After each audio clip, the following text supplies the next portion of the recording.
Bangladeshi diaspora যারা আছেন প্রবাসী, তাদের বিভিন্ন সমাবেশে যাওয়ার সুযোগ হয়েছে এবং যুক্তরাষ্ট্রে প্রথম দিনেই সেখানে মিডিয়ার ভাইদের সাথেও আমার সাক্ষাৎ হয়েছে। আলহামদুলিল্লাহ, যেখানে গিয়েছি প্রবাসী বাংলাদেশিরা তারা তাদের বুকের উষ্ণতা ভালোবাসা নিয়েই এগিয়ে এসেছেন এবং তাদের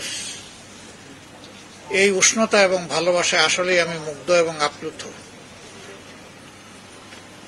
তাদের বুক ভরা ভালোবাসা আর আকাশ সমান তাদের প্রত্যাশা এই জাতির কাছে। তাদের পাবার কিছু নেই, এই জাতির কাছ থেকে তারা একটু সম্মান চায়। তারাও চান এই জাতি বিনির্মাণে তারা মন ভরে অবদান রাখবেন, কিন্তু আমরা সাক্ষী, নিজেরাই সাক্ষী যে আমাদের প্রবাসীদের সীমাহীন অবদান থাকা সত্ত্বেও আমরা তাদের প্রতি যথাযথ সম্মান প্রদর্শন করতে এখন পর্যন্ত পেরে উঠছি না। 5 তারিখের পট পরিবর্তনের পর থেকে, গত বছরের আগস্টের 5 তারিখের পর থেকেই আমরা একটা বিষয় খুব গভীরভাবে অনুধাবন করছিলাম। বিদেশে অবস্থানরত বাংলাদেশিরা নানা সমস্যায় জর্জরিত, সেই দেশে অবস্থানকালীন সময় এবং দেশে আসার পরে তাদের এই বিষয়গুলো অ্যাড্রেস করা উচিত। আমরা চেষ্টা করেছি, কিন্তু আমাদের মনে হলো যে একটা দাবি যদি তাদের, একটা অধিকার যদি তাদের প্রতিষ্ঠিত হয়, তাহলে সেই অধিকারের হাত ধরেই বাকি অধিকারগুলো প্রতিষ্ঠিত হবে এবং এটি হচ্ছে তাদের ভোটের অধিকার। আমরা প্রথম দিক থেকে এই দাবি উত্থাপন করেছিলাম। প্রধান উপদেষ্টা বরাবর আমরা কথা বলেছি, নির্বাচন কমিশনে সাক্ষাৎ করে আমরা কথা বলেছি, আমরা আওয়াজ তুলেছি আমাদের মিটিং সমাবেশ সবগুলাতে, লেখালেখনিতে, বক্তব্যে, এবং আলহামদুলিল্লাহ শেষ পর্যন্ত সরকার একমত হয়ে নির্বাচন কমিশন পদক্ষেপ নিয়েছে, কিন্তু সেই পদক্ষেপটা কাঙ্ক্ষিত মানের নয়।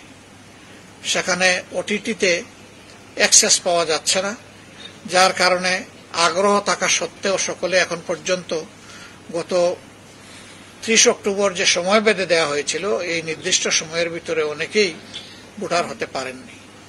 আমরা সরকারের কাছে দাবি জানিয়েছি কমপক্ষে আরো 15 দিন এই প্রক্রিয়া উন্মুক্ত রাখার জন্য, আর যে সমস্ত জটিলতা আছে সেগুলো দূর করে যাতে স্বস্তির সাথে প্রবাসীরা ভোটার হতে পারেন সেই জায়গাটা উন্মুক্ত করে দেওয়ার জন্য। এর পাশাপাশি হয়তো আপনারা লক্ষ্য করে থাকবেন, আমরা এই ঘোষণাও দিয়েছি, যেহেতু বাংলাদেশের উন্নয়ন অগ্রগতিতে তারা সমানতালে অবদান রেখে চলছেন, কিন্তু দেশ গড়ার কাজে তাদের প্রতিনিধিত্বটা বিভিন্ন বাধা রয়ে গেছে। সেই বাধাগুলো অপসারণ করা উচিত। যদি সুযোগ পাই দেশ সেবার, মহান আল্লাহর ইচ্ছা, জনগণের ভালোবাসা এবং সমর্থনে, তাহলে যে অনুপাতে প্রবাসীরা বিদেশে অবস্থান করবেন, আমরা সরকারের বিভিন্ন স্তরে সেই অনুপাতটাই তাদের প্রতিনিধিত্ব ইনশাআল্লাহ নিশ্চিত করব। তাহলে তারা অনুভব করবেন এই দেশটি আমার দেশ। তাদের মধ্যে এই ধারণা সৃষ্টি হবে যে দেশ যেহেতু আমাকে সম্মান দিয়েছে, আমারও দেশকে সম্মান দিতে হবে। এই জন্য তাদের পক্ষে সবকিছু উজাড় করেই তারা পাশে দাঁড়াবেন এই দেশের উন্নয়নে, অগ্রগতিতে, আমরা এটা বিশ্বাস করি। সম্মানিত ভাইয়েরা, সিলেট আমাদের প্রিয় জন্মভূমি। এই সিলেট সম্প্রতি অনেকগুলা সমস্যায় জর্জরিত।